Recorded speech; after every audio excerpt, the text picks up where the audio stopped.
गीता जी में भगवान ने बताया कि ये तू सर्वाणि कर्माणि, जो समस्त कर्म मुझे अर्पित कर देता है। इसमें एक बड़ी सूक्ष्म बात भगवान ने कही, उसे ध्यान दे के सुनना। मयि सर्वाणि कर्माणि सन्न्यस्य अध्यात्म चेतसा निराशीर निर्ममो भूत्वा युद्धस्व विगत ज्वरा। यदि तुम संताप रहित होना चाहते हो तो सारे कर्म मेरे को समर्पित कर दो। क्या फर्क पड़ता है आप जो भी कर्म कर रहे हैं, वैसे भगवान ने आदेश किया यत करोषे, जो भी कर रहे हैं भगवान को अर्पित कर दो। विगत ज्वरहा, कोई भी ताप दैहिक दैविक भौतिक आपको स्पर्श नहीं कर पाएगा। बोले हमने तो समर्पित करते हैं कर्म भी और अपने शरीर को भी समर्पित कर दिया है। यहां जो खास बात बता रहे कि जब कोई संपूर्ण कर्मों को, कर्म सामग्री को, अपने आप को भगवद अर्पित कर देता है तो विगत ज्वरा हो जाता है। आप क्यों नहीं होते? क्या कमी है आप में जो आप नहीं हो पा रहे हैं? आपने अपने जीवन को अर्पित कर दिया, कर्म भी अर्पित कर रहे हैं। बोले भगवद अर्पण करने का केवल शब्द बोलते हैं, वास्तविक समर्पण नहीं कर पाते। कामना, ममता, संताप, ये तीन चीजें भगवत समर्पित होने में बाधा पहुंचाती है। अगर समर्पित हो गया है तो तीन चीजें नहीं होंगी। अपनी कोई कामना नहीं, अपनी कहीं ममता नहीं, तो हृदय में कोई संताप नहीं। और तीनों चीजें हैं, कामना है, शरीर और शरीर संबंधियों में ममता है, और हृदय में जलन है। तो बोले समर्पण किसको किया?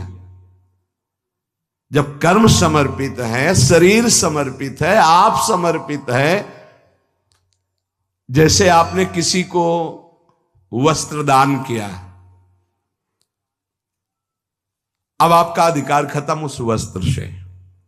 अब वो सर पे बांधे, पैर में लपेट ले, वो तकिया बना के रखे, बिछा ले, पर ऐसा नहीं होता। हम उससे पूछते हैं कि वस्त्र आपने पहना, कैसा लगा आपको? इसका मतलब आपने दिया नहीं। आप प्रशंसा सुनना चाहते हैं, आप देखना चाहते हैं। अगर वो वस्त्र लिए हुए है और आपको ये आ भी जाए कि ये मैंने वस्त्र दिया तो भाई ये पहने हैं, तो आपने अभी समर्पण नहीं किया। ममता उस वस्त्र पर, अपना अधिकार उस वस्त्र पर, इसलिए समर्पण का जो रंग आना चाहिए, क्या कामना, ममता और संताप, तीन चीजें नहीं होती समर्पण करने वाले को। अगर आपने हमें दिया, हम अभी किसी को पहना दें तो आपके अंदर जलन होने लगेगी। हमने तो आपको दिया था, आपने उसे क्यों दे दिया? क्यों?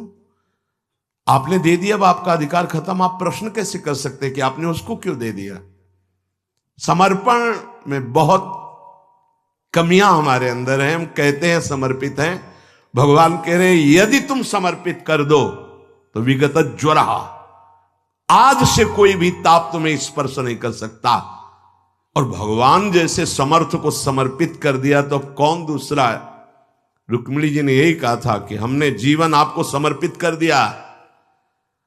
अब ये शिशुपाल स्पर्श भी न कर पाए, प्रभु आप देख लेना।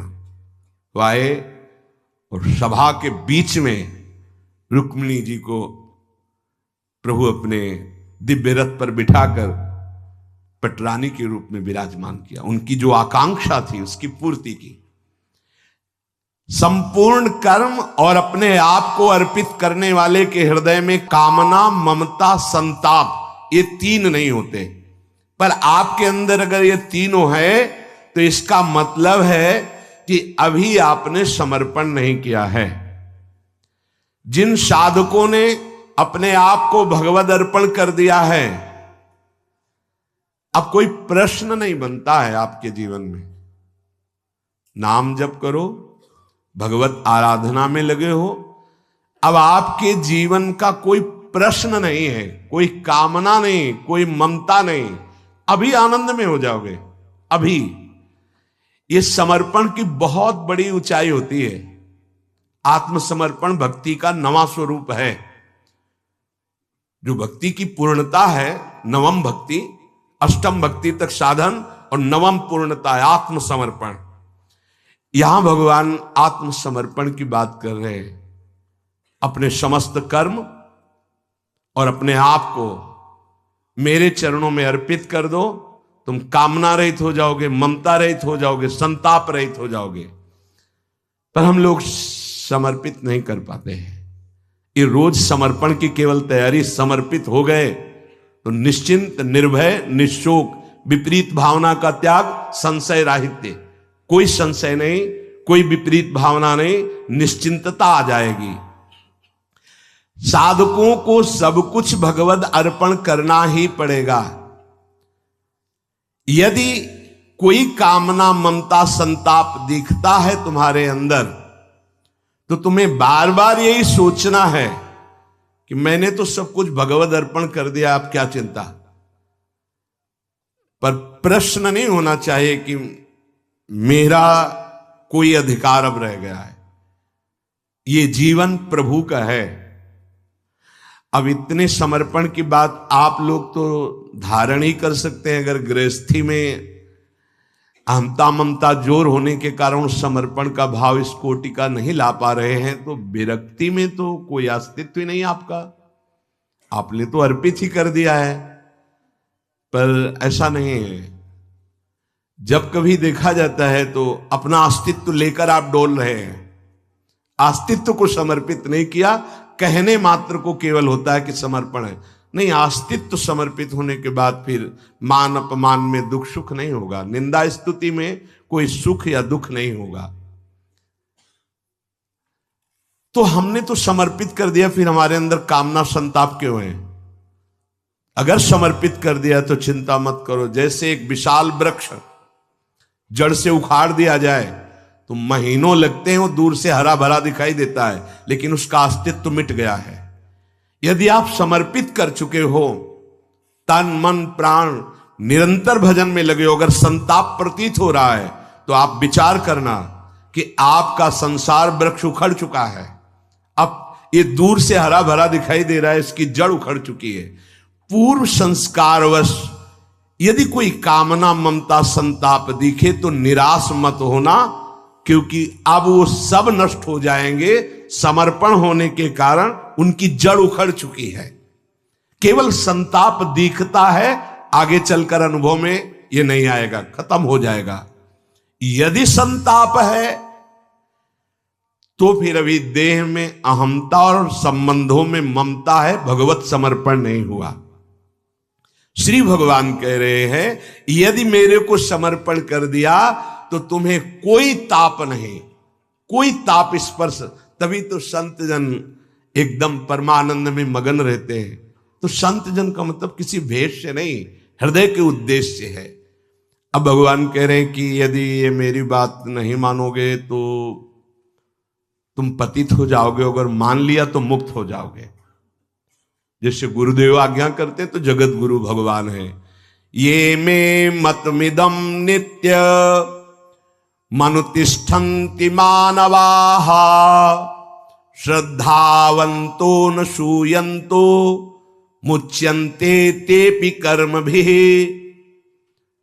यहां भगवान कह रहे हैं कि जो मनुष्य दोष दृष्टि रहित होकर श्रद्धा पूर्वक मेरी इस बात को मान लेगा। भगवान ने दोष दृष्टि रहित क्यों कहा? क्योंकि भगवान कह रहे मेरे को सारे कर्म समर्पित कर दो, मेरे को तन मन समर्पित कर दो, तो कहीं किसी को ऐसा ना लगे कि भगवान को जरूरत है क्या कर्मों की, मेरे तन की, मेरे मन की। अब कह रहे मेरे को सब समर्पित कर दो, तुम्हारा कोई अधिकार नहीं, तुम्हारे तन पर, प्राणों पर, मन पर मेरा अधिकार है। कहीं वो ये दोष दृष्टि न कर ले। इसीलिए भगवान कह रहे शरीर जड़ पदार्थ है, माया प्रपंच जितना रचा है एक केवल संकल्प मात्र से जब रचा है, तो तुम्हारे शरीर को भगवान को आवश्यकता नहीं है। अनंत ब्रह्मांडों के, अनंत जीवों के, अनंत मन, उन सब के मन के अधिष्ठात्र आप हैं। आपको आपके मन की जरूरत नहीं, आपके मंगल के लिए वो कह रहे हैं। श्रद्धावान साधक सत्संग के द्वारा जब ये समझ जाता है कि सब कुछ श्री भगवान का था, श्री भगवान का है, श्री भगवान का रहेगा, मेरी मान्यता ही मेरे को जन्म मरण के चक्र में फंसाए है, ये मनुष्य शरीर केवल परमात्मा प्राप्ति के लिए मिला है, अतः अपने को परमात्मा प्राप्ति के लिए मैं अपने तन को, मन को, प्राणों को प्रभु को समर्पित करता हूं। ये बहुत कठिन बात है। दान पुण्य कर लेना सरल है, भगवत प्राप्ति सिर्फ समर्पण से होती है। मन का समर्पण, तन का समर्पण, प्राणों का समर्पण, खुला समझ लीजिए। प्राणों का समर्पण, ये जो श्वास आ जा रही इसमें नाम। मन का समर्पण, जो संकल्प विकल्प हो भगवान के लिए। तन का समर्पण, अब जो भी चेष्टा होगी शास्त्र सम्मत होगी, शास्त्र विरुद्ध नहीं, हो गया समर्पण। यही समर्पण है। जो भगवान में कहीं दोष दृष्टि ना हो जाए, मेरे को भोग लगा के पाओ, मन मना भो, मद भक्तो, भगवान को तुम्हारे भोग की जरूरत नहीं यार। अनंत ब्रह्मांडों के जीवों का भरण पोषण उनके द्वारा होता है, वो तुम्हारे कल्याण के लिए कह रहे हैं। जैसे बहुत संकोचवश मानो भगवान ये कह रहे हैं, जब बहुत प्रियता होती था, देखो भाई हमारी आज्ञा के विरुद्ध आप नहीं जाना, इसी बात में कह रहे ये में मतमिदम नित्य बनुतिष्ठन्ति मानवाः श्रद्धावंतो अनुसूयंतो। श्रद्धावान होकर दोष दृष्टि न करे। कई ऐसी बातें जब बहुत कृपा होती तब गुरुजन कहते हैं। क्यों? क्योंकि जगह जगह की बात सुनने से हम अपने परमार्थ से भ्रष्ट हो जाएंगे। जगह जगह अलग अलग मति है, अलग अलग सलाह है, अलग अलग भाव है। हम अपने गुरुदेव के अनुसार, हम अपने इष्ट देव के अनुसार चलें तो हमारी यात्रा ये है, बिल्कुल नजदीक। अलग अलग भाव, अलग अलग तो जब गुरुजन बोलते हैं तो लगता है कोई स्वार्थ है क्या इनका। जब कहीं गुरुजन कभी अपने सिद्धांत अंदर से देने लगे तो ऐसे हो जाओ कि आज निहाल कर दिया अपने हृदय की बात। भगवान हमारा जिससे परम मंगल वो ही बताया अभी तक, तुम सारे कर्म मेरे को समर्पित कर दो, मतलब देह समर्पित। तुम सारे संकल्प मेरे को समर्पित कर दो, मतलब मन समर्पित। तुम्हारी श्वास श्वास पर मेरा चिंतन हो, मतलब प्राण समर्पित। भगवान कह रहे जो दोष दृष्टि रहित होकर श्रद्धा पूर्वक मेरे इस मत का सदा अनुसरण करते हैं, वो कर्म बंधनों से मुक्त होकर मेरे परम पद को प्राप्त होते। बड़ा सीधा सरल उपाय, तन मन प्राण समर्पण, कर्म संकल्प और नाम चिंतन। तो प्राण समर्पित, मन समर्पित, शरीर समर्पित। अब बड़े आनंद में जीवन जी रहे हो, कोई कर्म बंधन नहीं आपका, और आप भगवत प्राप्त हो जाएंगे। भगवत प्राप्ति कोई कठिन नहीं, केवल समझने की बात। आगे श्री भगवान कह रहे हैं ये त्वे तदभ्यसूयन्तो नानुतिष्ठन्ति मे मतम सर्वज्ञान विमूढ़ास तान विद्धि नष्टान चेतसः। परंतु जो मेरे इस मत में दोष दृष्टि करेगा और इसका अनुष्ठान नहीं करेगा, उसको मेरी माया मोहित कर लेगी और वो नष्ट हुआ ही समझो। नष्टान चेतसा, अर्थात उसका पतन सर्वनाश हो जाएगा। ये भगवान साप नहीं दे रहे। जैसे कहते हैं ना गुरुजन की, अगर आप ऐसा ऐसा करोगे तो आप नष्ट हो जाओगे, तो बोले उन्होंने तो साप दे दिया। साप नहीं दिया, उन्होंने उस कर्म का परिणाम बताया है, वो कर्म मत करो। संसार में मनुष्य का स्वभाव होता है स्वार्थी, कि हमको ये करने से ये लाभ मिल जाए, ये लाभ मिल जाए, ये लाभ मिल जाए। तो कहीं कोई ऐसा ना समझे कि भगवान भी स्वार्थी है क्या। ये कह रहे हैं मेरे को मन अर्पित करो, प्राण अर्पित करो। ये तो कह रहे हैं जो मनुष्य मेरे इस मत में दोष दृष्टि करेगा, ये दोष दृष्टि नहीं है, भगवान बता रहे हैं कि मेरी माया बड़ी प्रबल है। अगर बचना चाहते हो, देखो जैसे कहीं बहुत कड़ी सुरक्षा लगी हो और कोई सरकारी पास हो तो बोले ये पास तुम लगा लो, तुम्हें कोई चेक नहीं करेगा, निकल जाओगे। यहां ये बात भगवान बता रहे हैं। अगर तुमने तन समर्पित किया, मन समर्पित किया, श्वास समर्पित किया, तो कोई भी विकार तुम्हें गिरा नहीं पाएगा और तुम मुक्त हो जाओगे। क्यों? उन्हीं की रचा हुआ सारा खेल है। अगर नहीं मानोगे तो चेकिंग में तुम फंस जाओगे। काम, क्रोध, लोभ, मोह, मद, मत्सर ये चेक करेंगे तो पक्का फंस जाओगे, नहीं निकल पाओगे। बड़ी कई लेयर की चेकिंग है। आप देखो ना, अरे ऐसी ऐसी चेकिंग की आप हृदय कांप जाता है कि भगवान आप ही बचाओ तो जीव बच सकता है, अन्यथा नहीं भाई। तुम जान ही नहीं पाओगे कब माया कौन सी टांग मार के कहां से गिरा दिया, जान ही नहीं पाओगे। जिसको ना जान पाए और गिर जाए उसी को माया कहते हैं। जान गए तो फिर क्या, नहीं सोई जाने जे देव जनाए। वो अगर वो जना दें कि तो जान सकते हो, अन्यथा तब पता चलता है जब मुंह भरा गिर गए, तब लगता है गिर गए क्या, कैसे गिरे, अरे बोले बड़ी ऊंचाई से टांग मार दी गई। लेकिन जब टांग मारी जाती है सच्ची मानना, उस समय लगता है सैकड़ों टांग ऐसी मारी जाए तो अच्छा है।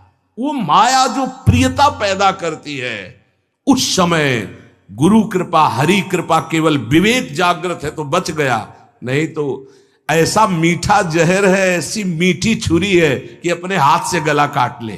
तभी भगवान कह रहे जो मनुष्य मेरे इस मत में दोष दृष्टि करेगा, ना मानना भी दोष दृष्टि है।